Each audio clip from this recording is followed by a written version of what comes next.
మరొకసారి చదువుతాను చూడండి. నీకు వెలుగు వచ్చినది, లెమ్ము తేజరిల్లుము, యెహోవా మహిమ నీ మీద ఉదయించెను. తర్వాత ఆ రెండవ వచనం కింది భాగం, యెహోవా నీ మీద ఉదయించుచున్నాడు, ఆయన మహిమ నీ మీద కనబడుచున్నది. జనములు నీ వెలుగునకు వచ్చెదరు, రాజులు నీ ఉదయకాంతికి వచ్చెదరు. దేవుడి ఈ వాక్యం ద్వారా మనతో మాట్లాడును గాక. తలలను ఒక చిన్న ప్రార్థన చేసుకుందాం. మహోన్నతుడ, సర్వాధికారి, జీవం కలిగిన దేవ, 2026 సంవత్సరం మొట్టమొదటి బైబిల్ స్టడీలో మమ్మల్ని సమకూర్చి శ్రేష్టమైన వాక్యం ద్వారా మమ్మల్ని ఎదుర్కొన్నందుకు నీకు స్తోత్రం. ఈ వాక్యం ద్వారా మాతో మాట్లాడండి. ఈ వాక్యంలో ఉన్నటువంటి నిగూఢమైనటువంటి వాస్తవాలను మాకు తెలియచేసి ఈ సంవత్సరం నీతో ఇంకా ఎక్కువ సాన్నిహిత్యాన్ని, సంబంధాన్ని కలిగి నీ చిత్తానుసారంగా బ్రతికి ఉన్నతమైన భాగ్యం మాకు అనుగ్రహించమని యేసు నామమున అడిగి వేడుకుంటున్నాము తండ్రి, ఆమేన్. దేనికి స్తోత్రం, హల్లెలూయా. దేవుని యొక్క మహాకృప ఏంటి అంటే, ఈ సంవత్సరం మొదటి వారంలో ఆయన వాగ్దానపూర్వకమైనటువంటి ఒక ఆలోచన, ఈ సంవత్సరం ఆయన జరిగించాలనుకున్నటువంటి ఆయన సంకల్పం, ఆయన ఉద్దేశాన్ని మనకు తెలియచేస్తూ ఈ 60వ అధ్యాయాన్ని ఈ సంవత్సరం మనకు అనుగ్రహించాడు. దేనికి స్తోత్రం, హల్లెలూయా. మనం 2025 లాస్ట్ 2 వారాలు ధ్యానం చేశాం. చీకటి అంటే ఏంటి? పోయిన వారం చీకటి జనములను కమ్ముచున్నది అనే మాటను ఆధారం చేసుకుని, చీకటి అంటే అది అంధకార సంబంధమైన బ్రతుకు కాదు, శ్రమలతో కూడి, దుఃఖంతో కూడి, వేదనతో కూడి, నిరాశతో కూడినటువంటి జీవితం అనే విషయాన్ని మనం విన్నాం. ఎందుకు జనములను చీకటి కమ్మింది? ఎందుకని జనాలు చీకట్లో బ్రతుకుతున్నారు? చీకట్లో బ్రతికే వారికి జీవితాలు ఎలా ఉంటాయి అనేది చాలా డైరెక్ట్గా, స్పష్టంగా ఒక అధ్యాయంలో, ఒక వచనంలో మనం పోయిన వారం కూడా చదివాం. 107వ అధ్యాయం, కీర్తన గ్రంథం 107వ అధ్యాయం.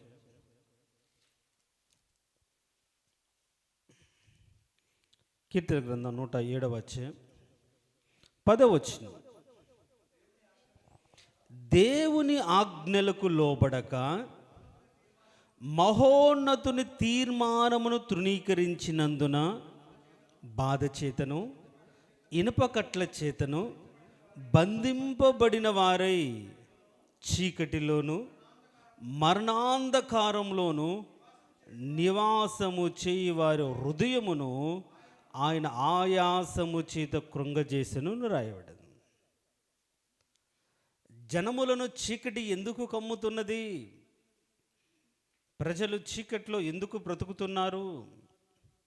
దానికి కారణం ఏంటి అంటే, మహోన్నతుని తీర్మానాన్ని తృణీకరించేది.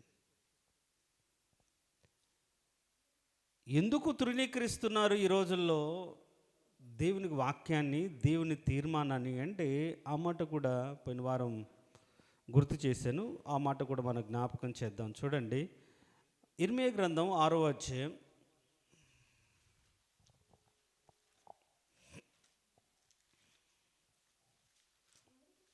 'ఆ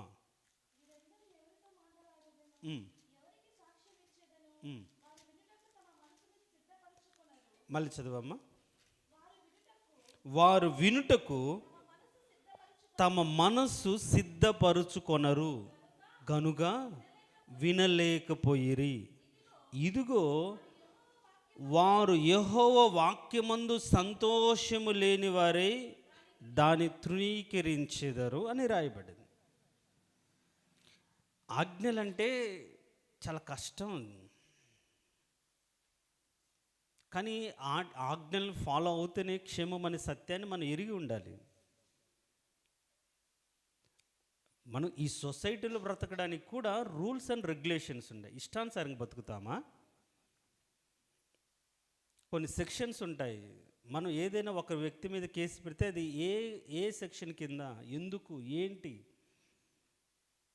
అని ఈ రాజ్యాంగం రాసుకున్నప్పుడే దాంట్లో అవన్నీ కూడా హక్కులు, ఆదేశాలు, ప్రాథమిక సూత్రాలు, మనం చేయవలసింది ఏంటి, విధులు, ఇవన్నీ కూడా ఉన్నాయి. అట్లనే దేవుని ఎరిగి, దేవుని తెలుసుకుని, దేవుని రాజ్యం అనే సంఘంలోకి అడుగుపెట్టిన తర్వాత మనం ఆ సంఘంలో నివసించే విధానాన్ని మనం తెలుసుకోకుండా, సంఘ క్రమాన్ని మనం అర్థం చేసుకోకుండా, దేవుడు నిర్దేశించినటువంటి ఆ వాక్య ప్రమాణాలను మనం తెలుసుకోకుండా బ్రతకడం కరెక్ట్ కాదు.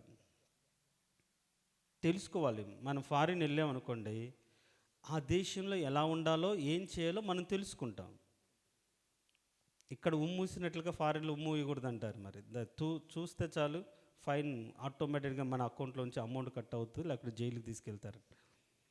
రూల్స్ అండ్ రెగ్యులేషన్స్ ఉంటాయి. కాబట్టి దేవుని మందిరానికి వచ్చే మన జీవితాల్లో కూడా దేవుని ఆజ్ఞలు క్షేమంగా నడిపించడానికి దేవుడు వాటిని మనకు అనుగ్రహించాడు. అందుకనే శనివారం అనుకుంటాను మనం చెప్పుకున్నాం, ఆయన ఆజ్ఞలను అనుసరించి నడుచుటయే ప్రేమ. అక్కడ దాని కింద ఉంటుంది, ఆయన ఆజ్ఞలు భారమైనవి కావు. ఏంటి? నిన్ను వల్ల నీ పొరుగు వారిని ప్రేమించడానికి డబ్బు ఏమన్నా అవసరమా? లేదా? అవసరం లేదా? ఎదుటివారితో సమాధానంగా ఉండడం అని చెప్తుంది.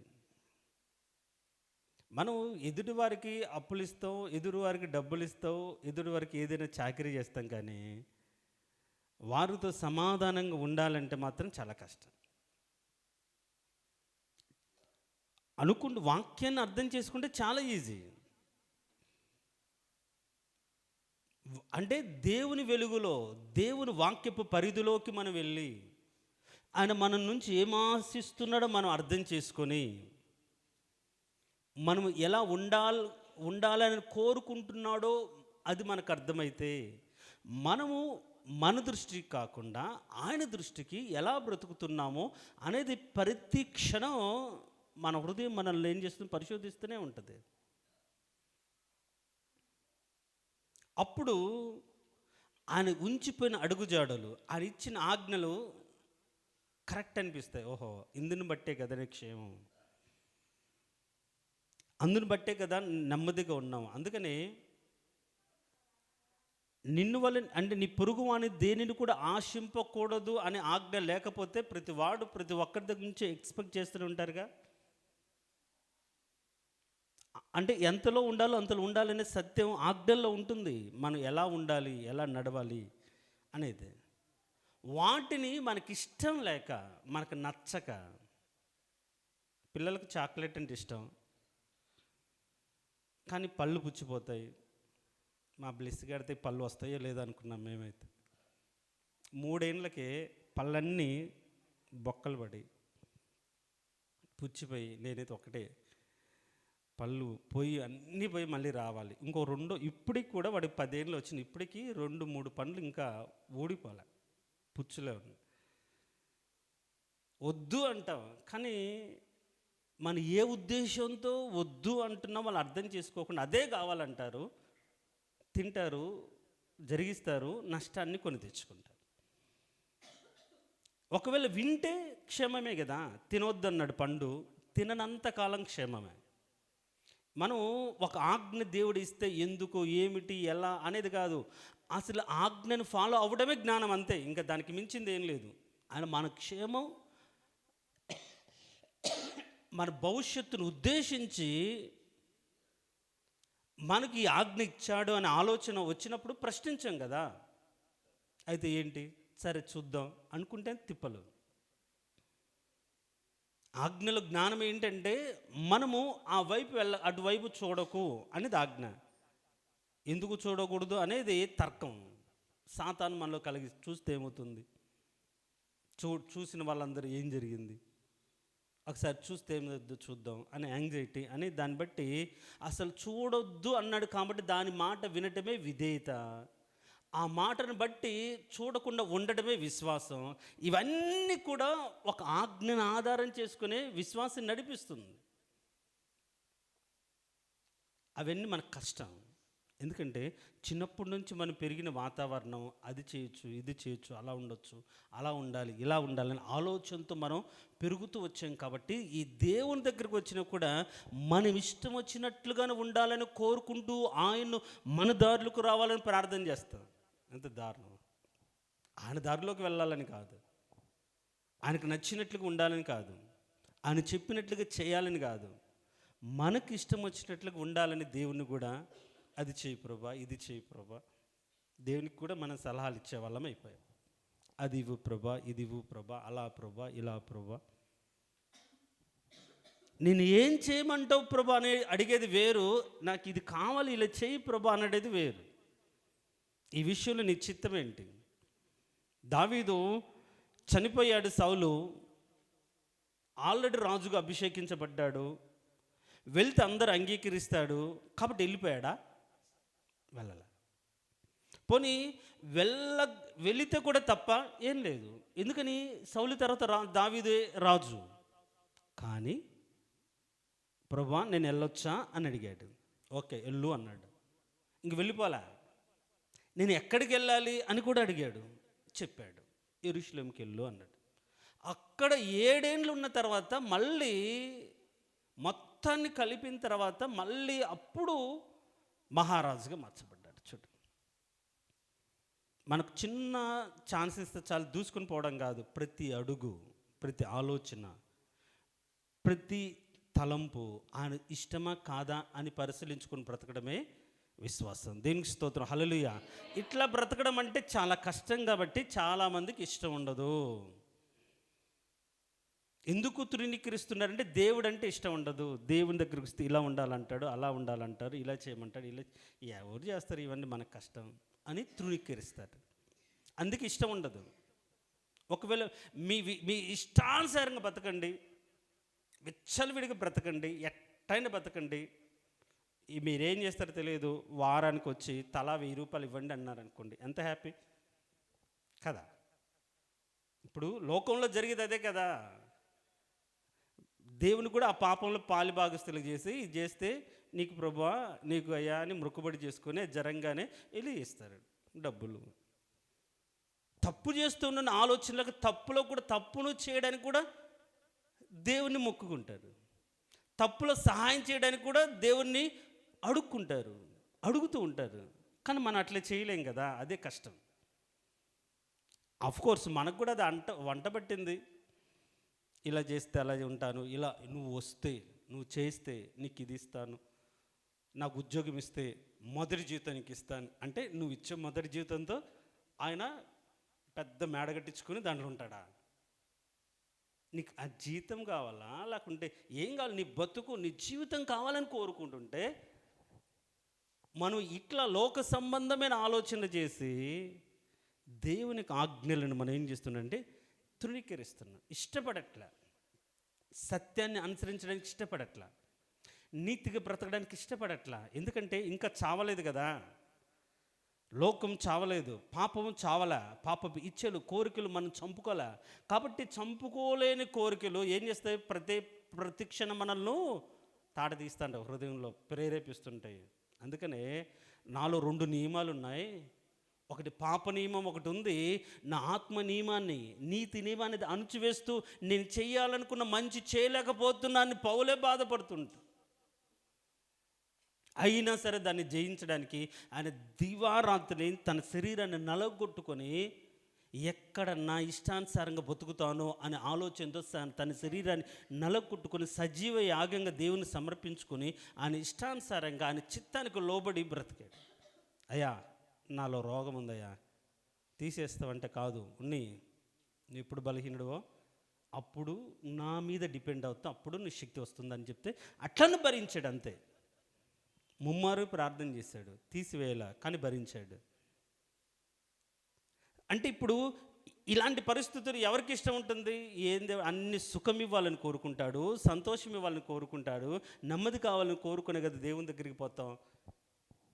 కానీ నీతిగా నీతి ఎలాంటి పరిస్థితుల్లోనే నువ్వు సుఖపడకపోయినా, సంతోషపడకపోయినా, నువ్వు అభివృద్ధి పొందకపోయినా నీతిగా అయితే ఉండాలని చెప్తాడు. ఇదేంటి? నీతి మనకు కూడి పెడుతుందా? పరిశుద్ధత మనల్ని ఏమైనా కాపాడుతుందా? ఈ లోకంలో ఎవరు చూస్తున్నారు? నువ్వు ఎంత నీతిమంతుడో, నువ్వు కట్టుకున్న దాన్ని చూస్తారు, నువ్వు కలిగిన దాన్ని చూస్తారు కదా అనే భ్రమ సాతాను కలిగించినప్పుడు దేవుడు వీటిని కాదు కదా, నీతిని చూస్తాడు, పరిశుద్ధతను చూస్తాడు. దేవుని ఎదుట నిలవదగడానికి యోగ్యత ఒక పరిశుద్ధత తప్ప ఈ లోకంలో ఏది కాదు అనే సత్యాన్ని మనం ఎరిగితే మన అల్టిమేట్ గోల్ ఏమై ఉండాలి? ఆయన ఎదుట నిలబడడానికి నేనే ఎలా ఉండాలనే సత్యాన్ని అనుక్షణం హృదయంలో మనం పరిశీలించుకుంటూ బ్రతుకుతాం. అప్పుడు ప్రతి ఆజ్ఞ, ఓహో ఈ ఆజ్ఞను బట్టి నేను ఈ తప్పు చేయకూడదు, సో ఈ ఆజ్ఞను బట్టి నేను ఇది సరిదిద్దుకోవాలని ఆజ్ఞలు మనకు క్షేమకరంగా మార్చబడతాయి. దేనికి స్తోత్రం, హల్లెలూయా. లేకపోతే అది నెరవేర్చలేనప్పుడు, వాటిని పాటించినప్పుడు చాలా కష్టంగా ఉంటుంది. అందుకే జనాలకు ఆజ్ఞలంటే ఇష్టం ఉండదు. ఆజ్ఞలు తట్టు కనులెత్తరు. ఆజ్ఞలను మార్గమును నడిపించబడాలని కోరుకోరు. మీరుగా 119 అధ్యాయం ఇంటికి వెళ్ళిన తర్వాత చదవండి. దావీదుకు ఆశ, ఆలోచన, కోరిక, దాంట్లో ఎన్ని వచనాలు అక్కడ ఉంటాయో. అందుకని మనసు ఎందుకు ఉండదు అంటే, ఎందుకు తృణీకరిస్తున్నారు దేవుణ్ణి అంటే, దేవుడు అంటే ఇష్టం ఉండట్లేదు. కారణం ఏంటంటే దేవుడు వాళ్ళ ఇష్టాన్ని నెరవేర్చట్లేదు. చెప్పండి, దేవుని ఇష్టాన్ని మనం నెరవేర్చాలా, మన ఇష్టాన్ని దేవుడు నెరవేర్చాలా? నిజమేనా? పరలోకమందు నీ చిత్తం పరలోకమందు ఎలాగూ నెరవేరుచున్నదో భూమి ఎంతంతట మనం నెరవేర్చాల్సిన అవసరం లేదు, నువ్వు నెరవేర్చుకు ప్రభు అని చెప్తా ఉంటాను. కాదు, నీ ద్వారా ఈ లోకంలో ఆయన పరలోకంలో ఏమి సంకల్పించాడో ఆ చిత్తం నీ ద్వారా జరిగించబడడానికి నిన్ను నీవు దేవునికి సమర్పించుకున్నావా లేదని పరిశీలించుకోవాలి. యేసు ప్రభు ఈ లోకానికి తండ్రి చిత్తాన్ని నెరవేర్చడానికి వచ్చినప్పుడు ఆయన బ్రతికినంతకాలం దేవుని చిత్తాన్ని నెరవేర్చడానికి బ్రతికాడు, కానీ సొంత ఇష్టాన్ని నెరవేర్చుకోవడం బ్రతికాడా? ఏం లేదు. మనం యేసుక్రీస్తు ఎరిగిన తర్వాత మనం లోకానికి కనిపించాలంటే, క్రీస్తు వారిగా కనిపించాలంటే, మనం ఆ సత్యాన్ని ఎరిగి సత్యంలో నాటబడి సత్యానుసారంగా నడుస్తూ ఆయన మార్గంలో నిలిస్తే ఆయన వారుగా ఈ లోకంలో పిలువబడుతూ ఆయన చిత్తాన్ని జరిగించిన వారిగా ఉంటే మనం ఆయన చేత శబాష్ అనిపించుకుంటూ బ్రతుకుతాం. అంతేకాని మన ఇష్టానుసారంగా కాదు కదా. కాబట్టి ఈ రోజుల్లో చాలామంది వాక్యాన్ని తృణీకరిస్తున్నారు. కారణం ఏంటంటే వారికి ముందు దేవుడు అంటే ఇష్టం లేదు. దేవుని ఎందు ఇష్టం లేకుండా ఏమంటే వాళ్ళ మనసు సిద్ధపరచుకోవట్లే. దేవుని చిత్తం ఇది, ఇలా నేను చేయాలని తన ముందు మన మనసును సిద్ధపరచుకోవాలి. దేవుని ఉద్దేశం ఇది, దేవునికి సంకల్పం ఇది, దేవునికి ఏర్పాటు ఇది, దేవుడు కోరుకుంటున్నది ఇది, దేవుడు నడిపిస్తున్న మార్గం ఇది, మనం నడవాల్సిన సత్యం ఇది అని ముందు మన మనసును ఎవరైతే సిద్ధం చేసుకుంటారో ఆయన నడిపించే మార్గంలో, ఓహో ఇది నాకు దేవుడు సిద్ధపరిచిన మార్గం కదా, ఓహో ఇది దేవుడు నాకు ఇచ్చినటువంటి జీవితం కదా, దేవుడు నాకు ఇచ్చినటువంటి స్థితి కదా అని ఏ స్థితిలో ఉండినా దేవుడు ఇచ్చిందని సంతృప్తి కలిగి ఉండడం నేర్చుకుంటారు. వాళ్ళు నేర్చుకోలేదనుకోండి, వాళ్ళని చూసి వాళ్ళు చర్చికే రారు, ప్రార్థన చేయరు, వాళ్ళ బిడ్డలు బాగా చదువుకుంటున్నారు, వాళ్ళు ఉద్యోగస్తులు అయ్యారు, వాళ్ళు కార్లలో తిరుగుతున్నారు, వాళ్ళు బిల్డింగ్లు కట్టుకుంటున్నారు, నేను ఎంత నీతిగా బతుకుతున్నా, ఎంత యథార్థంగా బతుకుతున్నా, ఏ రోజుకు ఆ రోజుకు బతకాల్సి వస్తుంది, ప్రతి నెల ఏదో ఒక అప్పు చేయాల్సి వస్తుంది, వాళ్ళని వీళ్ళను ఎంతో కొంత అడుక్కోవాల్సి వస్తుంది, మళ్ళీ ఇచ్చే విషయంలో వాళ్ళు వీళ్ళు సనుక్కుంటున్నారు, ఎందుకు నాకు బతుకు, ఇలానే బతకాలి. దేనికి స్తోత్రం, హల్లెలూయా. దేవుడు ఏ స్థితిలో ఉంచితే ఆ స్థితిలో ఉండడం నేర్చుకోవాలి. నువ్వు బతికేది ఈ లోకంలో ఉండడానికి కాదు, ఈ లోకంలో జీవించడానికి కాదు, పరలోకములో ఉండాలని ఆశ కలిగి ఉంటే ఈ లోకంలో ఏమీ లేని దానిగా బతకండి.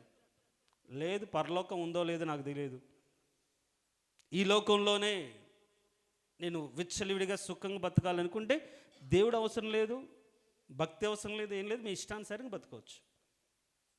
కాబట్టి ముందు మన మనసును ఏం చేసుకోవాలి? వాక్యానుసారంగా సిద్ధం చేసుకోవాలి. అప్పుడే ఆయన మార్గంలో మన మనసు కష్టమైన, నష్టమైన, బాధ అయినా, ఇరుకైన, ఇబ్బంది అయినా వెళ్ళడానికి ఇష్టపడతావు. నువ్వు సిద్ధపడ్డావు కాబట్టి, నీ మనసు సిద్ధంగా ఉంది కాబట్టి ఆ మార్గంలో ఏమొచ్చినా సరే భరించడానికి ఇష్టపడతావు. నీ మనసు సిద్ధం లేదనుకోండి, బాధ అనిపిస్తుంది, దేవుడు అంటే ఇష్టం ఉండదు, కాబట్టి తృణీకరిస్తాడు. అట్లా తృణీకరించిన వారి జీవితాల్లో ఎక్కడుంటాయి? చీకటిలోను మరణాంధకారంలో ఆయాసంతోనే ఉంటాయి. పోనీ దేవుణ్ణి ధిక్కరించి ఏమైనా బాగా బతుకుతారంటే అది కూడా లేదు. చూడండి, యేసుక్రీస్తుని ఎరిగిన తర్వాత, ఆయన పరలోక సంబంధమైన విషయాల్లో రుచి చూచిన తర్వాత దేవుని కాదనుకొని వెళ్ళి ఏ వ్యక్తి కూడా సుఖంగా బతకలేదు. నువ్వు అసలు దేవుని ఎద్దకు రాలేదు అనుకోండి, అది వేరే విషయం. అన్యుడివే అనుకోండి, అది వేరే విషయం. యేసు ప్రభు చూసి, ఇదిగో ఈయన సర్వలోకాన్ని పాపభారాన్ని మోసుకుని దేవుని గొర్రెపిల్ల అంటే, యోహాను శిష్యులుగా ఉన్నటువంటి వాళ్ళు యేసు ప్రభుని వెంబడించి వారితో పాటు ఆయన దగ్గర ఒక రోజు ఉండి చూసి, ఆయన వెంబడించండి అని బాప్తిసం ఇచ్చి యోహాను చెప్పినా వెంబడించకుండా తర్వాత, ఓహో ఇది చాలా తేడాగా ఉంది, ఈయన జీవించే లైఫ్ స్టైల్ అంతా కూడా కష్టమేమో, అసలు ఏమి లేనివాడుగా ఉన్నాడు, ఈయనకి ఎవరో పెడితే తినాలి, ఇలాంటివి ఆయనతో అనుసరిస్తే మనకేం వస్తుంది, మనకేం రాజ్యం, మన బతుకు మనం బతుకు చాలా అనుకొని తన ఇంటికి తీసుకెళ్ళి అత్తకు జ్వరం వస్తే ప్రార్థన చేయించుకున్నాడు, గద్దించుకొని తొలగిపోయింది. ఇవన్నీ గమనించిన కూడా దేవుని యందు ఇష్టం లేకుండా ఆయన వదిలిపెట్టి మళ్ళీ చేపలు పట్టుకోవడానికి వెళ్ళాడు. పడ్డాయా? పర్లేదు, కష్టపడ్డా. అంటే ఇప్పుడు ఒకవేళ పరలోక సంబంధమైనటువంటి పిలుపు విషయంలో అనుభవం లేకపోతే వేరే విషయం. నువ్వు దేవుని ఎరిగి, దేవుని సత్యాన్ని ఎరిగి, ఆయన నిజ దేవుడని తెలుసుకొని, నీ పాపముల గురించి మరణించడానికి వచ్చాడని తెలుసుకొని, మరణించి లేచాడని తెలిసి నువ్వు ఒప్పుకొని వదిలిపెట్టి కొంతకాలం ఆయనతో నడిచిన తర్వాత ఆయన కాదనుకొని నువ్వు బతకలేవు. బతికితే చాలా దుర్బలంగా ఉంటుంది. కష్టపడుతుంటావు కానీ ఏమి ఉండదు, ఏమీ జరగదు. రాత్రంతా ప్రయాసపడతావు కానీ ఏమీ దొరకదు. నువ్వు దేవుని లేకుండా ప్రయాసపడితే, అసలు దేవుని దగ్గరికి రాకుండా అన్యుల్లాగా ఉండింటే అది వేరేగా ఉండేది. వాళ్ళ ఫలం, వాళ్ళ క్రియలు, వాళ్ళ స్థితి గురించి బైబిల్లో వేరుగా ఉంది. కాబట్టి దేవుని తెలుసుకున్న తర్వాత మనం నీతిగా బ్రతకడానికి మనల్ని మనము సిద్ధం చేసుకోవాలి. ఆయన మార్గంలో నడవడానికి కష్టమైన, నష్టమైన ఏ స్థితిలో అయినా సరే ఆయన చెప్పినట్టుగా నడవడానికి మన మనసును సిద్ధం చేసుకోవాలి. అది ఎంత దూరమైనా. పిలిచాడు అబ్రహామును, మనసును సిద్ధం చేసుకున్నాడు. మనసును సిద్ధం చేసుకున్నాడు కాబట్టి అడగలే, ప్రశ్నించలే, ఎంత దూరం ప్రభా, ఎన్ని రోజులు ప్రభా, ఎంతకాలం ప్రభా, అడగల. తీసుకెళ్ళాడు, నడిచాడు. ఒకరోజు ఒక చోట ఆగేటప్పటికి, ఇదిగో ఈ ప్రదేశం అంతా నీకు ఇస్తానని అక్కడ బలిపీఠం కట్టాడు. అంతే, ప్రశ్నించలే, అడగల, చేయలే. చూడండి, అంటే మనసును మనం సిద్ధపడి. కాబట్టి ఈ 2026 సంవత్సరం ముందు నీ మనసును సిద్ధం చేసుకో. ఏ విషయంలో? దేవుని మాట విని బ్రతకాలనే ఉద్దేశంతో, వాక్యానుసారంగా నేను బ్రతకాలనే ఉద్దేశంతో, దేవుడు చెప్పినట్లుగా బ్రతకడానికి ఒక్క సంవత్సరం గట్టిగా శ్రమైన, బాధైన, నిందైన, అవమానమైనా సరే, ఎవరు నవ్వినా నవ్వకపోయినా, ఎవరు మనతో ఉండినా ఉండకపోయినా, ఓదార్చకపోయినా, ఎవరు బలపరచకపోయినా, నీవు మాత్రం ఆయన మాట తప్ప ఏది కాదు అని ఆయన మాట వినడానికి నీ మనసు సిద్ధం చేసుకుని ఆయన మార్గంలో బ్రతకడానికి నువ్వు ప్రయత్నించి చూడు. ఒకసారి ఏం జరుగుతుందో. అటొక కాలు ఇటొక కాలు కాకుండా నిశ్చయంగా, నీతిగా, నిజాయితీగా ఏ విషయంలో అయినా సరే ఇది వాక్యానుసారమా కాదా లేదా అని పరిశీలించుకుంటూ ఒక నెల బ్రతుకు ముందు, దాని తర్వాత నీ జీవితంలో జరుగుతున్నటువంటి నీ హృదయంలో కలిగే మార్పు కావచ్చు, నీ హృదయంలో కలిగే సంతోషం కావచ్చు, నువ్వు కలిగిన నీతిని బట్టి కలిగే ఒక ధైర్యం కావచ్చు, అది నువ్వు సంపాదించుకుంటావు. అది ఏమున్నా లేకపోయినా దాని గురించి ఆలోచించు. ఆయన కోసం బ్రతకాలనిపిస్తుంటుంది, ఆయన కోసం జీవించాలనిపిస్తుంది. మొత్తం కూడా అది పౌలులాగానే పెంటగా ఎంచుకుని నష్టంగానే ఎంచుకుంటాం. ఏదేది లాభమో ఏముంది అన్నట్టుగా అనిపిస్తుంటుంది. ఆయన కోసం బ్రతకాలనిపిస్తుంది, ఆయన చిత్తం చేయాలనిపిస్తుంది. ఎప్పుడైతే ఆయన ఆజ్ఞలను అనుసరించి మనం నడుస్తామో ఆయన వదిలిపెడతాడా? చెప్పండి, వదిలిపెట్టాడు. అనుసరించకపోతే వదిలేస్తాడు, కానీ అనుసరిస్తున్నవని ఎలాంటి పరిస్థితుల్లో కూడా వదిలిపెట్టాడు. మనం అనుసరించక ఆయన మనల్ని మార్గంలో నడిపించుచుండగా మనం ఆయన విసర్జించి శ్రమను దుఃఖాన్ని మనం కొని తెచ్చుకున్నాం తప్ప, మనమే వదిలిపోయి, మనమే దూరం అయిపోయి, మనమే తృణీకరించి చీకట్లోకి మనమే పోయాం తప్ప ఆయన మన చీకట్లోకి తీసుకెళ్ళి, ఒకవేళ గాఢాంధకారపు లోయలలో మనం సంచరించిన ఆయన దుడ్డు కర్ర, ఆయన దండం మనల్ని ఆదరిస్తుంది. ఒకవేళ సంచరించిన ఆయన అయితే మనల్ని వదిలిపెట్టి పోడు. కాబట్టి ఈ సంవత్సరం గట్టిగా తీర్మానం తీసుకొని అప్పుడు ఆయన ఆజ్ఞలు కానీ మనం వింటే నడిస్తే ఒక మాట ఉంటుంది చూడండి. యెషయా గ్రంథం 48వ అధ్యాయం అనుకుంటాను.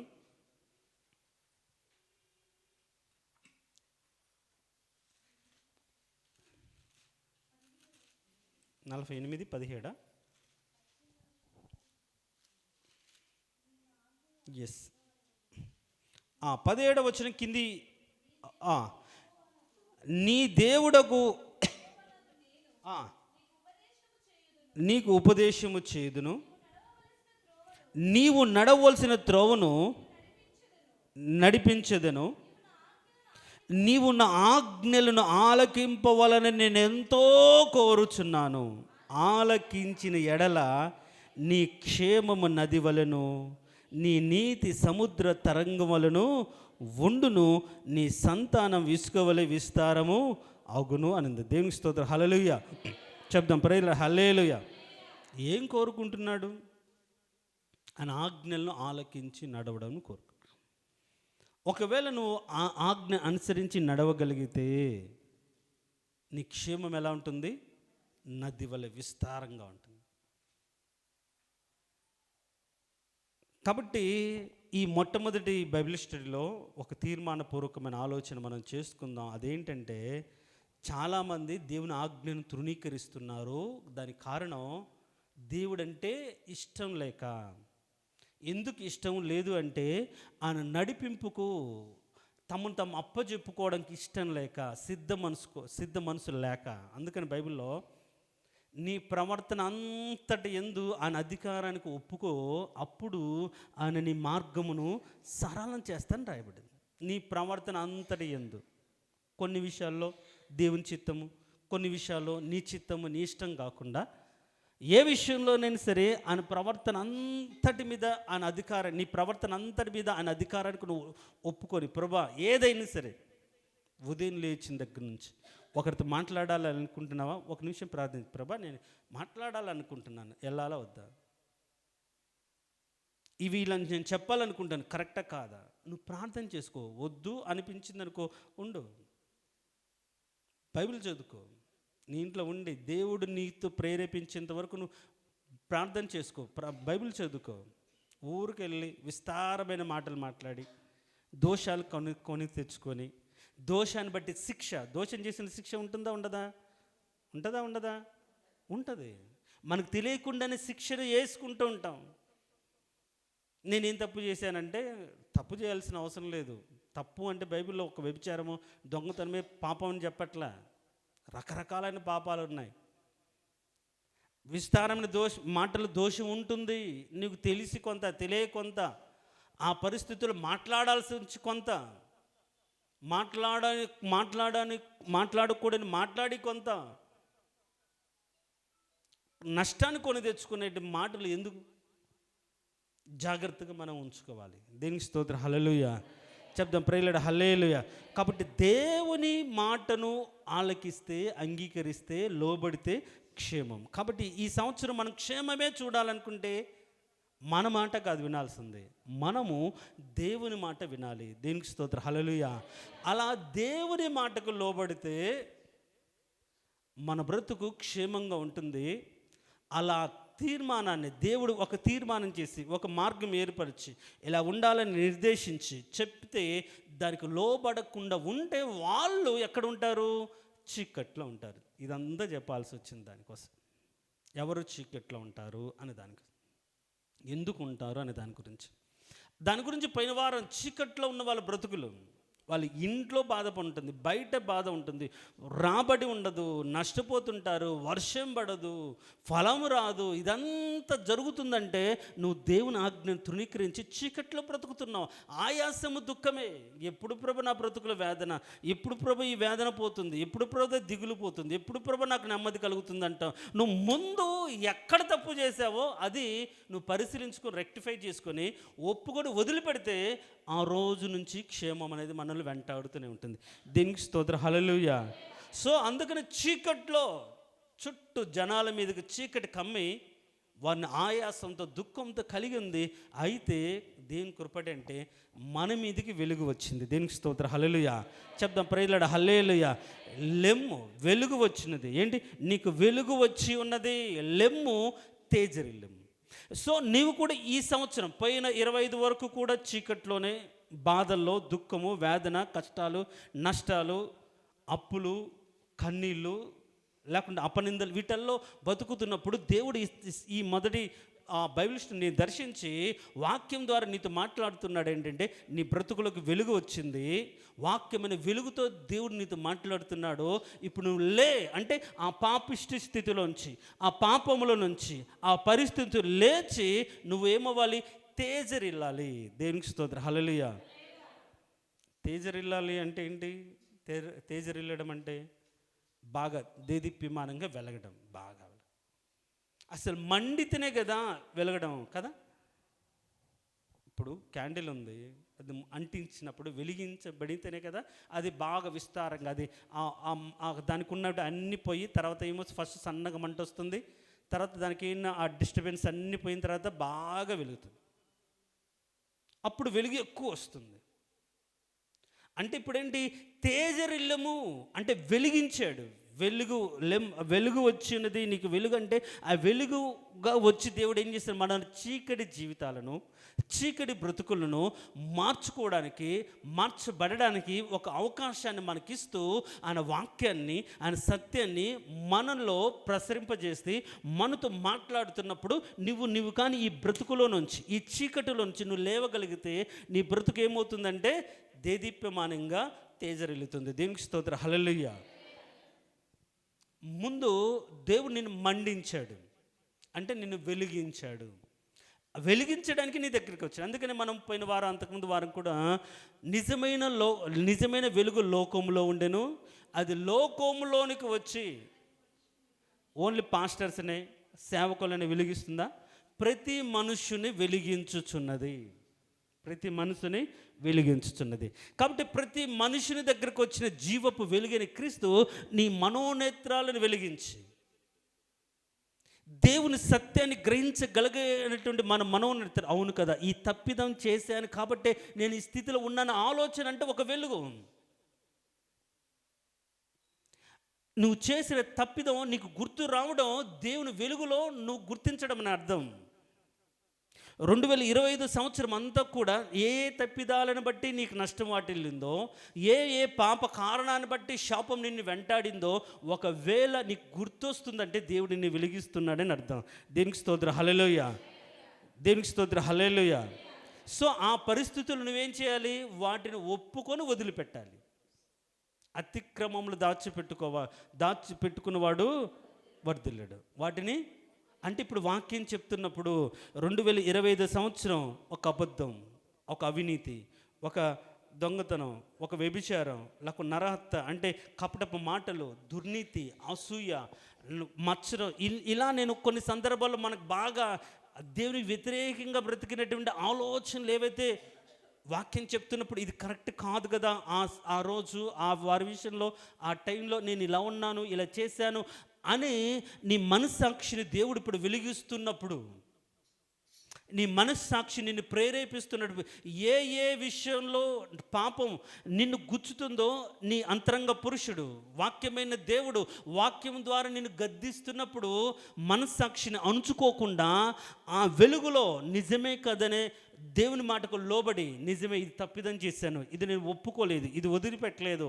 సో కాబట్టి ఈ కొత్త తిత్తిలో పాత ద్రాక్ష రసం పోస్తే పిగిలిపోతుంది, కాబట్టి ఉండదు, నిలవదు. కాబట్టి దేవుడు నాతో మాట్లాడుతున్నప్పుడే, దేవుడు నన్ను హెచ్చరిస్తున్నప్పుడే, దేవుడు నాకు తెలియజేస్తున్నప్పుడే ఆ పాపాన్ని నేను ఒప్పుకుంటాను, ఆ పాపాన్ని నేను వదిలిపెడతాను అని ఒక నిశ్చేతులకు రావడమే లేవడం. వెలుగు వచ్చినప్పుడు నీ బతుకులో ఉన్న పాపాలన్నీ అర్థమైపోతుంది. పోయిన వారం కూడా చెప్పి, నేను వైట్ షర్ట్ వేసుకొని వచ్చాను, నేను చీకట్లో ఉన్నాను, నాకే మరకలేమో ఏం నాకు అర్థం కాలేదు, అంత బాగానే ఉంది అనుకొని నేను బాగా అందరితో, చీకట్లో అందరు ఉన్నారు, చీకట్లో నేను మాట్లాడుతున్నాను, సడన్గా నా మీదకి వెలుగు వచ్చింది. ఇప్పుడు నా బతుకు కనిపిస్తుందా లేదా? అరే అరే ఇట్లా ఉందా ఇదా అదా అనిపించినప్పుడు, ఇప్పుడు ఈ బ్రతుకును ఏం చేసుకోవాలి? ఈ షర్టును వెలుగులో కూడా ఇలానే వెళ్తానా? వెలగలేంగా. అప్పుడు వెలుగులో కూడా అలా నడిస్తే ఏం చేస్తారు? అందరు కూడా ఎగతాళి చేస్తారు. నువ్వు ఒకవేళ నీతికి చెప్పానుకో, నీ బతుకు చూడు ఎన్ని మరకలు కనిపిస్తాయి, ముందు అవి కడుక్కో, అవి తుడుచుకో, నువ్వు వెళ్ళి శుభ్రం చేసుకో అంటారు. సో వెలుగు నీ మీదకి రాగానే నీ బ్రతుకుల్లో కలిగిన పాపాలు దేవుడు నీకు తెలియజేస్తాడు ఫస్ట్. ఇప్పుడు నీ మనసులోకి వచ్చాయా అంటే దేవుడు నిన్ను వెలిగిస్తున్నాడని అర్థం. నువ్వు ఒప్పుకుంటే నువ్వు లేవడానికి సిద్ధపడుతున్నావు అని అర్థం. నువ్వు లేవడం అంటే ఆ స్థితి నుంచి, పాపం నుంచి ఒప్పుకొని దేవుని ఎదుకు వస్తే అప్పుడు నువ్వు మండితే. ఇప్పుడు మండిందనుకోండి, అక్కడ ఆ చీకటి ఉంటుందా? ఆ పాపం ఉంటుందా? ఉండదు. అని మండించడానికి నీ దగ్గరకు వచ్చి నేను వెలిగించాడు.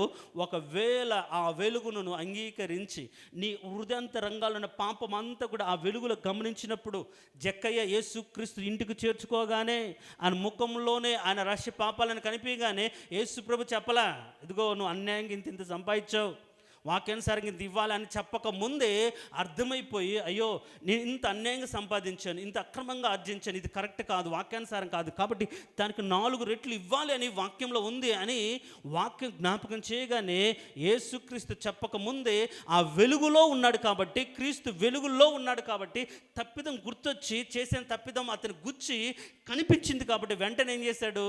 అందరికి ఇస్తానని చెప్పేశాడు.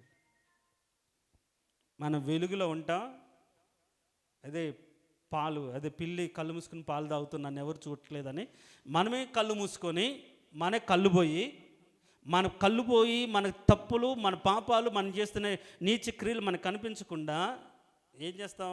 ఎదుటి వారికి ప్రశ్నిస్తూ ఉన్న వరకు బతుకుతాం.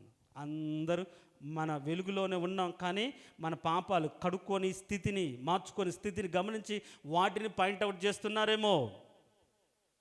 కడుక్కో. వెలుగు రాగానే ముందు నీ తప్పిదాలు ఏంటో గమనించు. వెలుగు నీలోకి రాగానే, వాక్యాన్ని నువ్వు అంగీకరించగానే ఏది తప్పు, ఏది పాపము, ఇది కాదు అనే ఆలోచన కలిగిందో వాటి విషయంలో ఆ వెలుగులో వాక్యానుసారంగా మాట్లాడుతున్నప్పుడు ఆలోచనలు ఏం చేయాలి? దాన్ని తొలగించుకోవాలి. అప్పుడు లేవటం.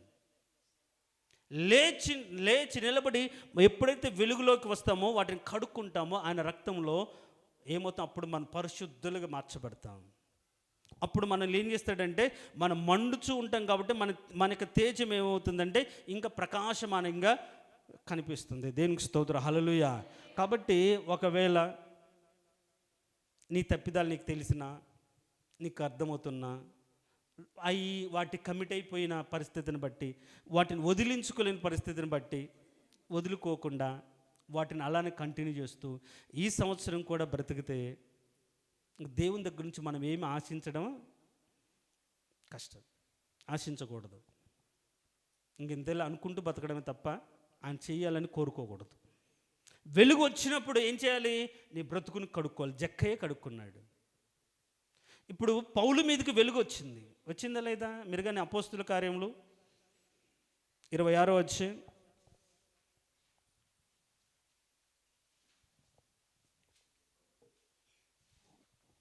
13వ వచనం. మధ్యాహ్నమందు నా చుట్టూ ఆకాశము నుండి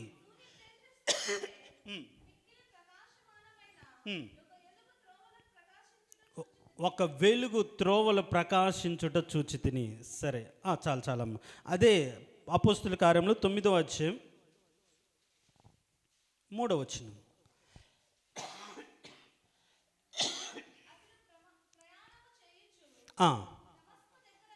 దమస్కు దగ్గరకు వచ్చినప్పుడు అకస్మాత్తుగా ఆకాశం నుండి ఒక వెలుగు అతని చుట్టూ ప్రకాశించెను. సరే, ఈ 2 సందర్భాల్లో ఆయన చెప్పుకుంటున్నాడు, ఒక తేజోవంతమైన వెలుగు నన్ను కమ్మింది, దాంట్లో ఒక స్వరం విన్నాను. ఇప్పుడు చెప్పండి, వెలుగు వచ్చిన తర్వాత తన పాప స్థితి ఏంటో ఎరిగిన తర్వాత పౌలు మార్చబడ్డా? మళ్ళీ అలానే బతికాడా? మార్చబడ్డా లేదా? పూర్తిగా మారిపోయాడు. ఎప్పుడైతే వెలుగు అతని మీదకి వచ్చిందో, ఎవరో ప్రభువా నువ్వు అంటే, నువ్వు హింసిస్తున్న ప్రభువును క్రీస్తుని అనగానే ఇప్పుడు సంఘాన్ని, దేవుని బిడ్డలను ఎంత ఘోరంగా హింసించాడో, తన స్థితి ఏంటో ఆ వెలుగులో ఆయన మీద పడగానే తన బ్రతుకు అంతా కూడా అర్థమైపోయింది. కళ్ళు కూడా ఏమైపోయాయి? చీకటి కమ్మేసింది, పొరలు వచ్చేసాయి. ఆయన చెప్పిన దాన్ని బట్టి అక్కడ తిన్నని వీధిలోకి వెళ్ళి ఎవరు గమనియేలు అతని ఇంటికి వెళ్ళి అక్కడ ఉండి 3 రోజులు ఉండి తను పరిశీలించుకుని ఎప్పుడైతే ప్రార్థన చేసుకున్నాడో అప్పుడు ఆ పొరలన్నీ, ఆ చీకటి అంతా రాలిపోయిన తర్వాత ఇప్పుడు దేవుని యొక్క చిత్తాన్ని, దేవుని యొక్క వాక్యాన్ని, దేవుని ఉద్దేశాన్ని గుర్తించి పూర్తిగా మార్చుకున్నాడు. ఇప్పుడు చెప్పండి, వెలుగు మీదికి వస్తే మార్పు వస్తుందా లేదా?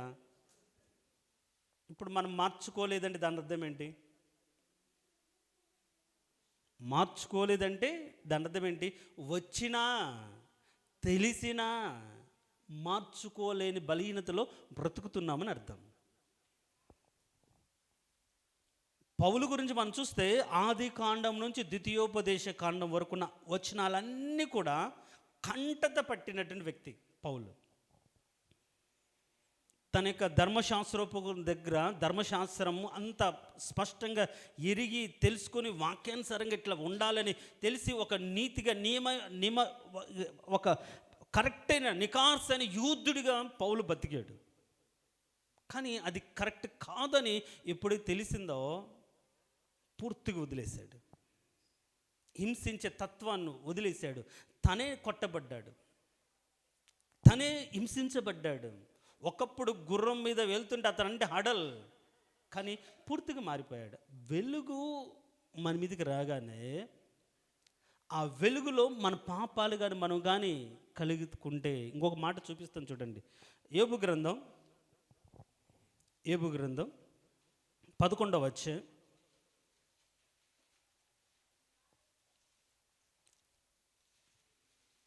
11వ అధ్యాయం 14 నుంచి 19 నేను చదువుతా చూడండి.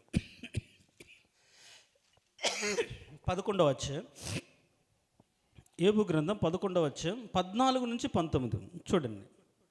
పాపం నీ చేతిలో ఉండుట చూచి నీవు దాన్ని విడిచిన ఎడల, నీ గుడారము నుండి దుర్మార్గతను నీవు కొట్టివేసిన ఎడల, నిశ్చయముగా నిర్దోషివై నీవు సంతోషించదవు, నిర్భయుడవై నీవు స్థిరపడి ఉందువు.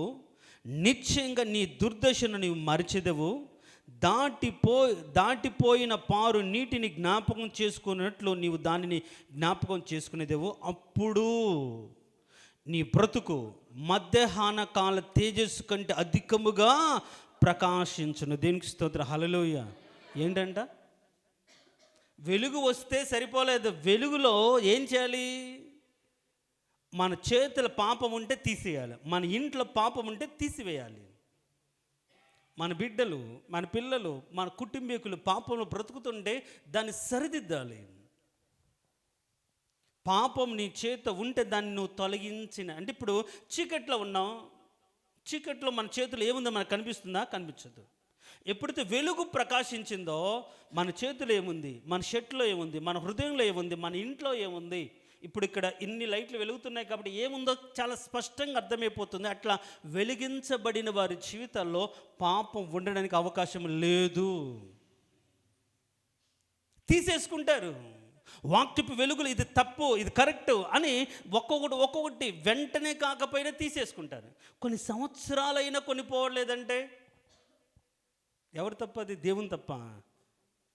అంటే సాతాను ముళ్ళులుగా మనలో దేవుడు ఉంచాడని మనమే భ్రమపడి దాన్ని అట్లా ఉంచుకుంటున్నామా నలగొట్టబడ్డానికి? అంత ఉన్నతమైన పరిచర్లో, అంత విశేషమైన దర్శనాలు, అంత విశేషమైన కృపలు మన బ్రతుకులో కృపావరాలు ఉంటే ఒకవేళ ఆయనకి ఎందుకు ఇచ్చాడంటే విశేషమైన ప్రత్యక్షతలు ఉన్నాయి. ఎక్కడ గర్వించి నేను అంటానేమో అని, అందుకని ఆ మాట చెప్పడానికి కూడా ఆయన ఆలోచిస్తూ ఇది నేను వెర్రివాని వల్ల మాట్లాడుతున్నాను అర్థం చేసుకోండి ఇదిగో అని చెప్తూ నేను అతిశయించడానికి కూడా నాకు అవకాశం ఉంది, దేవుడు నాకు ఇన్ని ఇచ్చాడని చెప్పుకున్నాడు. అంత గొప్పవారం అయితే ఏదో ఒక ముళ్ళు, ఏదో ఒక బలహీనత ఉంటేనే ఉంటుంది, ఇచ్చిపోకుండా నిమిత్తం. సో వెలుగు వచ్చి ఉన్నది. వెలుగు వచ్చిన తర్వాత మొదట నువ్వు చేయాల్సింది ఏంటంటే నిన్ను నువ్వు పరిశీలించుకోవాలి. దేవుని వెలుగు, వాక్యపు వెలుగు నీ బ్రతుకులోకి రాగానే నీ స్థితి ఏంటి, నీ స్థాయి ఏంటి, నీ స్థానం ఏంటి, నీ బ్రతుకు ఎలా కనిపిస్తుందో ఆయన ఎదుట అని నిన్ను నీవు పరిశీలించుకొని ఏది తప్పో ఏది పాపమో నీ గుడారంలో, నీ ఇంట్లో, నీ ఒంట్లో, నీ చేతిలో ఉంటే దాన్ని తీసి పడేసిన ఎడల అప్పుడే నీ మీదికి వచ్చిన నిన్ను వెలిగించిన వెలుగును బట్టి నీవేమవుతుంది? మధ్యాహ్నము కూడా. ఇప్పుడు ఈ టైంలో ఈ వెలుగు మనకు చాలా గొప్పగా ఉంది. అది పగలు ఈ వెలుగు లైటింగ్ చూడండి, బయట వెలుగు ఎక్కువ ఉంటుందా, లోపల వెలుగు ఎక్కువ ఉంటుందా? సూర్యుడు అంత దేదీప్యమానంగా వెలుగుతూ ఉంటాడు. అంతకంటే ఎక్కువ వెలుగు అనేది నువ్వు వెలుగుతావు. ఎప్పుడు అంటే ఒంట్లో, ఇంట్లో, బ్రతుకులో పాపం లేనప్పుడు, తీసి వేసుకున్నప్పుడు. అందుకని వెలిగించబడిన వారు చేయాల్సింది ఏంటంటే మనము కనబడిన ఎడల పాపము నీ చేతిలో నుండుట చూచి నీవు దాన్ని విడిచిన ఎడల. ఇప్పుడు పౌలు మీదకి వెలుగు వచ్చింది. అంతకుముందు ఆయన అంటే నీ హింసకుడును, దూషకుడును, హానికరుడును. ఇప్పుడు ఆ బ్రతుకంతా మారిపోయిందా? తీసేసుకున్నాడా లేదా?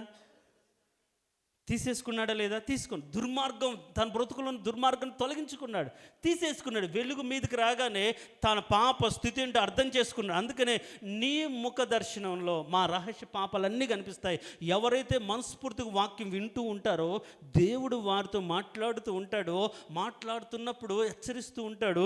వాటిని ఒక్కొక్కటి అర్థం చేసుకుని దాన్ని ఇక మీదట చేయకుండా ఉండడమే తీసేసుకోవడం అంటే అర్థం ఏంటి అంటే ఇప్పుడు చేసావు, ఇక మీదట ఎన్నటికి చేయకుండా ఉండడమే తీసేసుకో. మళ్ళీ చేస్తే ఈరోజు తీసేసుకున్నావు, రేపు చేస్తావు, రేపు మళ్ళీ ఒప్పుకుంటావు, ఎల్లుండి చేస్తావు. ఇది కరెక్ట్ కాదు.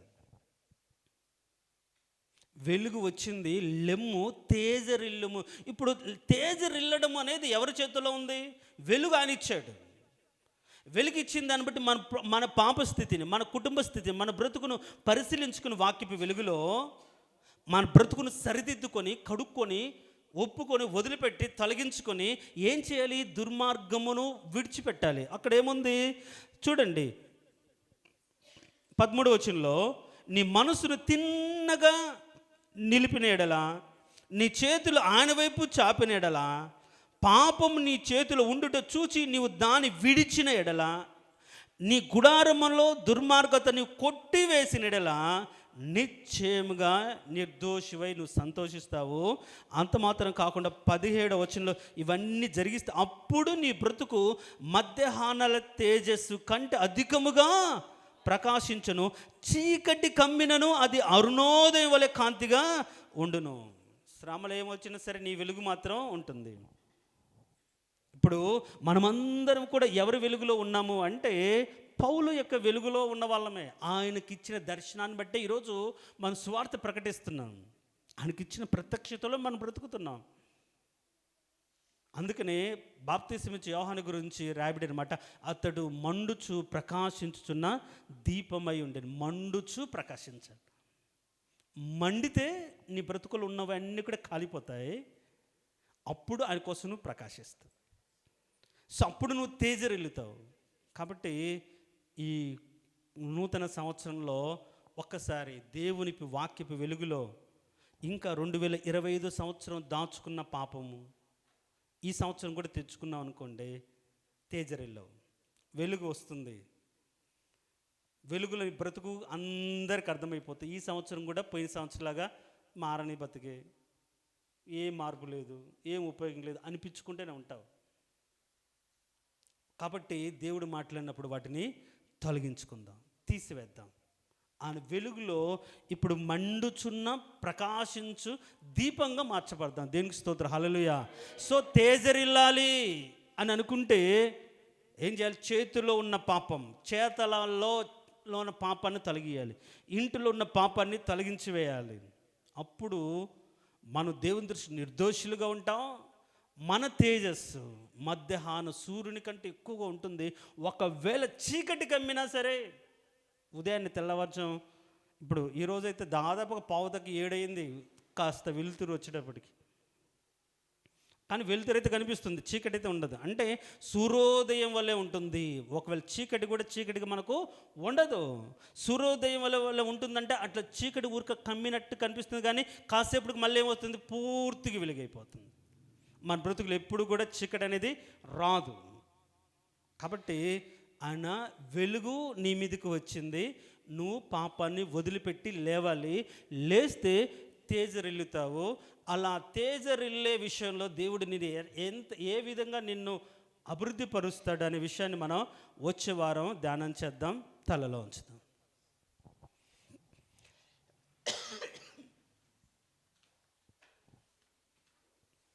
తలలు వంచిన మనం 2025 సంవత్సరం వరకు చీకటే నీ బ్రతుకుల కమ్మి ఉందేమో. ఈరోజు వాక్యం ద్వారా నీతో మాట్లాడి వెలుగుతో, వాక్యపు వెలుగులో నిన్ను ప్రశ్నిస్తున్నప్పుడు 2025 విషయంలో ఏం ఒప్పుకోలేదో, ఏ విషయంలో పాపం నిన్ను బాధ పెడుతుందో, ఏ విషయంలో నీ మనస్సాక్షి నిన్ను గద్దిస్తుందో, ఆ విషయంలో ఈ వాక్యపు వెలుగులో నువ్వు అర్థం చేసుకొని దానిని ఆ క్రీస్తు రక్తంలో నువ్వు కడుక్కొని ఒప్పుకొని వదిలిపెడితే ఆయన కనికరాన్ని పొందుకొని ఆయన కనికరపడి మనం స్వస్థపరుస్తాడు. కనికరపడి జాలిపడి మనకు కావలసిన అన్నీ కూడా ఇస్తాడు. కాబట్టి ఈరోజు ఆయన కనికరం రాలేదు అంటే చీకట్లో బ్రతుకుతున్నావేమో. ఈరోజు వెలుగులోకి వచ్చావుగా, నీ చీకటి ఆలోచనలు, పాపపు తలంపులు ఏవున్నా వాటన్నిటినీ ఈరోజు కడిగేసుకుందాం. దేవుని సన్నిధిలో వాక్యపు వెలుగులో వాటిని ఒప్పుకొని, ఎవరికి వాళ్ళే మనసులో ఒప్పుకొని, అవునయ్యా ఇంకా ఈ విషయంలో నేను ఒక సమర్పణలోకి రాలేదు, ఈరోజు నేను ఒప్పుకుంటున్నాను. నన్ను దేదీప్యమానంగా మన్నుచు ప్రకాశించు ఒక దీపంగా ఉంచాలని ఈ సంవత్సరం కోరుకుంటున్నారు. మరి చీకటి ఉంటే నేను తేజరిల్లేను కదా. నువ్వు వెలుగు ప్రకాశింప చేశారు కాబట్టి ఈరోజు నా పాపాలు ఏంటో నాకు అర్థమవుతున్నాయి, నా జ్ఞాపకం వస్తున్నాయి, నాకు తెలియజేయబడుతున్నాయి. ఇది తప్పు, ఇది పాపము అన్న ప్రతి ఆలోచన ఈరోజు నువ్వు ఒప్పుకొని దేవుని సన్నిధిని విడిచిపెట్టగలిగితే నిశ్చయంగా అనుక్షేమం నీతో ఉంటుంది. ఒక తీర్మానం తీసుకుందాం. ప్రభువా, 2026 నీ వెలుగులోనే నడుస్తాను, వెలిగించబడిన వ్యక్తిగా బ్రతుకుతాను. వెలిగించబడిన వ్యక్తి ఇతరులను అనేకులను కూడా వెలిగిస్తాడు. అలా వెలుగువిస్తూ బ్రతుకుతాను. నా జీవితంలో ఏ పాపము, ఏ యొక్క మరక నా బ్రతుకులు పడకుండా జాగ్రత్త పడతాను. నీ వాక్యపు వెలుగులో, నీ దారిలో నేను నడుస్తాను అని ఒక తీర్మానం కానీ తీసుకోగలిగితే దేవుడు నిశ్చయంగా నీ తీర్మానాన్ని స్థిరపరుస్తాడు. మనుషుని ఆలోచనలు అనేకం, యెహోవా తీర్మానమే స్థిరము. కాబట్టి ఆయన నీ ఆలోచన స్థిరపరిచి ఇక మీదట నువ్వు తేజరిల్లునట్లుగా, నువ్వు వెలిగించబడినట్లుగా కొన్ని కార్యాలు నీ జీవితాల్లో చేయబోతాడు. కాబట్టి ఈరోజు వెలుగులోకి వచ్చిన నీవు పాపపు తలంపులను, కోరికలను, ఆలోచనలను, ఉద్దేశాలను వదిలిపెడదాం. కడుక్కొని ఆ రక్తంతో ఒప్పుకొని వదిలేద్దాం. అప్పుడు అన్నిటికీ మించిన దైవికమైన సమాధానం మన తలంపులు కావలి ఉండి దేవుని ఎదుట ధైర్యం గల వారిగా బ్రతకగలుగుతాం.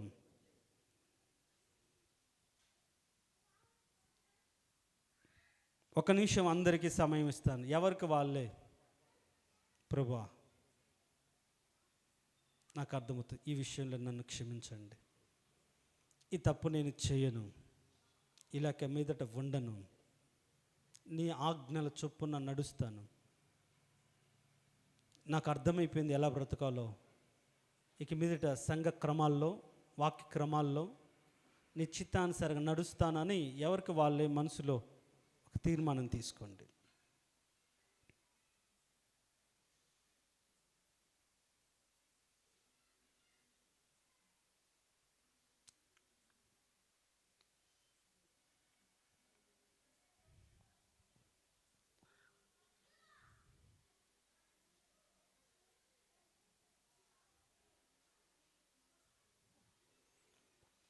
ప్రార్థన చేసుకుందాం. మహోన్నతుడ, సర్వాధికారి, జీవం కలిగిన దేవా, చీకట్లో బ్రతుకుతున్న మా జీవితాలను వెలిగించడానికి ఈ లోకానికి వచ్చి, వెలిగించడం మాత్రమే కాకుండా తేజరిల్లి విశేషమైనటువంటి ఆధిక్యతలు పొందుకోవడానికి మమ్మల్ని వెలిగించడానికి ఈ లోకానికి వచ్చావు. అందుని బట్టి నీకు స్తోత్రం.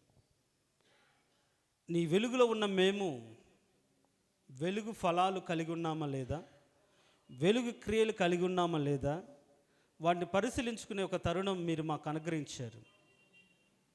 అవును ప్రభు, ఇక మీదట నీ వెలుగు ఈ 2026 సంవత్సరం మా మీదకి వచ్చింది కాబట్టి ఆ వెలుగులోనే నడుచున్నట్లుగా, ఆ వెలుగులో నీ మార్గాన్ని గుర్తించి ఆ మార్గంలో మా అడుగులు తడబడకుండా స్థిరపరచుకొని వెళ్ళినట్లుగా నీ కృపను అనుగ్రహించమని, వచ్చిన ప్రతి ఒక్క బిడ్డని నీ కృపలో జ్ఞాపకం చేసుకొని బలపరచమని, ప్రభువా మీరు తోడుగా ఉన్నారనే ధైర్యం ప్రతి వ్యక్తికి కలగచేయమని, ఎప్పుడు తోడుగా ఉంటారో అనే ప్రత్యక్షత కలిగిన మనసును కూడా వారికి అనుగ్రహించమని,